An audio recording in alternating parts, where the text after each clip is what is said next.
જય શ્રી કૃષ્ણ બાળકો. કેમ છો બધા? મજામાં તો છો ને? હું પણ મજામાં છું. ચાલો તો આજની વાર્તા સાંભળીએ. આજની વાર્તાનું નામ છે લાવરી અને તેના બચ્ચા. તો ચાલો બાળકો, થોડા ઘણા મૌલિક ફેરફારો સાથે વાર્તા સાંભળીએ. વાત એવા એક જંગલની જે છે વિશાળ ને ઘટાદાર, જ્યાં ભાત ભાતના પક્ષી પ્રાણી ને વચમાં મોટું તળાવ, જ્યાં વડપીપળો ને લીમડો ને બોરસલ્લીના ઝાડ. આવા સુંદર મન ઉપવનમાં બન્યો આ કેવો બનાવ. હા બાળકો, આ મન ઉપવનમાં એક લાવરી રહેતી હતી. આ લાવરી ખૂબ સમજદાર હતી. એ કોઈ પણ પરિસ્થિતિનું તાગ કાઢવામાં માસ્ટર હતી. બધું જ સમજ પડી જાય એને. આ લાવરી તો રોજ ચણચણવા બાજુના ગામમાં જતી હતી. એકવાર ચણચણવા જતી વખતે એણે એક ખેતર જોયું. એ ખેતરમાં મજાનો પાક લહેરાતો હતો. એને થયું, આહાહાહાહાહાહા, આ ખેતર તો કેવું મજાનું ને ભરચક છે પાકથી. લાવ, મને આ ખેતરમાં જ પાકની વચ્ચે મારો માળો બનાવવા દે. અને પછી તો એ લાવરીએ એ ખેતરમાં વચ્ચોવચ તણખલા, ડાળખા, રૂંછા ને બધું લાવીને મજાનો માળો બનાવ્યો. અને પછી તો લાવરીએ માળામાં 3 ઈંડા મૂક્યા ને રોજ એ ઈંડાને સેવવા લાગી. ધીમે ધીમે ધીમે એ ઈંડામાંથી તો બચ્ચા નીકળ્યા. અને પછી બચ્ચાઓ તો quack quack quack quack quack quack કરવા માંડ્યા. હવે તો લાવરી બચ્ચાઓનું ખૂબ ધ્યાન રાખતી. નાના નાના પ્યારા પ્યારા બચ્ચાઓ એની મૈયાને જોઈને ખુશ થતા અને મૈયા પણ ખુશ થતી. બચ્ચા મોટા થવા લાગ્યા. એક દિવસની વાત છે. લાવરી ચણવા માટે થોડે દૂર જવાની હતી. એટલે એણે એના બચ્ચાને ચણવા જતા પહેલા કહ્યું, બચ્ચાઓ સાંભળો, તમે મને ખૂબ વહાલા છો, પણ હવે જુઓ, આ ખેતરમાં સુંદર મજાનો પાક તૈયાર થઈ ગયો છે. એટલે આ ખેતરનો માલિક આવે અને જે કાંઈ વાતો કરે તે તમે સાંભળજો. અને જ્યારે હું ચણીને પાછી આવું ત્યારે મને કહેજો.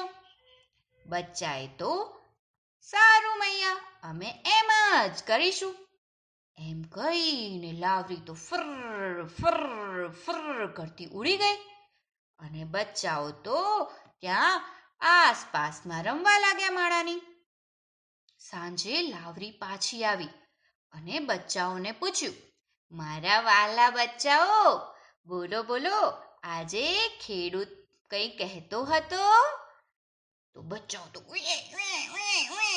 કરતા કહેવા લાગ્યા, બા બા બા, ખેડૂત કહેતો હતો કે પાક લણવાનો વખત થઈ ગયો છે. બા, તું અમને બને એટલું જલ્દી અહીંથી ખસેડી દે. લાવરી કે, મારા વહાલા બચ્ચાઓ, તમે ફિકર ના કરો અને શાંતિથી રહો. પછી તો બધા શાંતિથી સૂઈ ગયા. બીજે દિવસે ફરી લાવરી તો એ જ વાત કહી એમના બચ્ચાઓને અને ફર ફર કરતી ચણવા ગઈ. અને સાંજે પાછી આવી ત્યારે બચ્ચાઓએ તો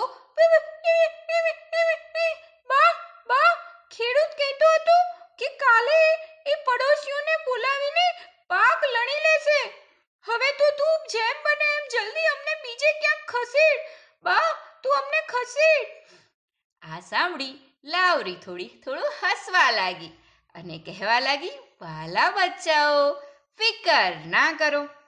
જો આ ખેડૂત પડોશી ઉપર આધાર રાખતો હશે ને તો એમાં તો હજી મહિનાના મહિના વીતી જશે. માટે તમે શાંતિથી નિરાંતે અહીં રહો. બીજા દિવસે સવારે ફરી લાવરી તો એના નિત્યક્રમ મુજબ ચણવા ગઈ અને બચ્ચાઓને પેલી શિખામણ યાદ કરાવતી ગઈ. અને જેવી સાંજે પાછી આવી, બચ્ચાઓ તો તૈયાર જ હતા એની બાને કહેવા, બા, આજે તો ખેડૂતે કહ્યું કે જો આજે પડોશી ના આવ્યા ને તો કાલે તો સગા સંબંધીને લઈને આવશે, પણ પાક તો લણીને જ રહેશે. લાવરી કહે, ફિકર ના કરો બાળકો, જો એ સગા સંબંધીઓ ઉપર આધાર રાખતો હશે ને તો હજી પણ એ પાક લણી નહીં શકે. અને પછી તો બાળકો, તમને ખબર છે, આ લાવરીએ જેમ કહ્યું હતું ને એમ જ થયું. અઠવાડિયું નીકળી ગયું. હા, અઠવાડિયું, 7 દિવસ નીકળી ગયા. પણ ના તો એના પડોશીઓ આવ્યા કે ના તો એના સગા સંબંધીઓ આવ્યા. પણ હવે આ ખેડૂત ભાઈ તો બરાબર અકળાયા હતા. ખેતરમાં પાક તૈયાર હતો પણ લણાવવા માટે કોઈ મદદે નહોતું આવતું. એટલે ખેડૂતે એની પત્નીને કંઈક કહ્યું.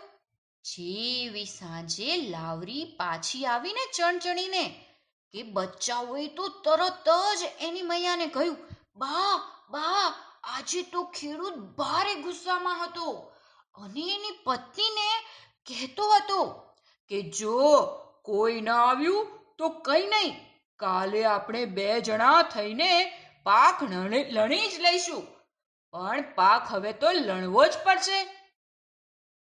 લાવરી તો વિચારવા લાગી, મારા વહાલા બચ્ચાઓ, જોયું તમે, આ ખેડૂતે હવે પારકી આશા છોડી દીધી છે, બીજાઓ ઉપર આધાર રાખવાનું છોડી દીધું છે. એટલે આવતીકાલે તે જરૂરથી કાપણી કરશે. એટલે ચાલો બચ્ચાઓ, તમે મારી પીઠ ઉપર બેસી જાઓ, આપણે કોઈ સલામત જગ્યાએ જતા રહીએ. અને પછી તો લાવરીના નાના નાના બચ્ચાઓ લાવરીની પીઠ ઉપર બેસી ગયા અને લાવરી તો ફર ફર ફર કરતા ઉડી અને મન ઉપવનમાં આવી ગઈ. ત્યાં આવીને એને ફરીથી મજાનો માળો બનાવ્યો અને ત્યાં રહેવા લાગી. ને પછી તો લાવરી અને એના બચ્ચાએ ખાધું પીધું ને મજા કરી. વાર્તા થઈ ગઈ પૂરી, બાળકોને મજા પડી. ચાલો જઈએ પોઢી, નિંદર આવી પહોંચી. કાલે મળીશું ફરી વાર્તા લઈને નવી. તો ચાલો બાળકો, આજનું ઉખાણું સાંભળીએ. અક્ષરનો અવતાર છું, જ્ઞાનનો ભંડાર છું, નાના મોટા પીએ છે, ડહાપણ પારાવાર છું. તો બોલો બોલો બાળકો, કોણ છું હું? આ ઉખાણાનો જવાબ તમે મને જરૂરથી મોકલાવજો. હું તમારા જવાબની રાહ જોઈશ. આવજો બાળકો. જય શ્રી કૃષ્ણ.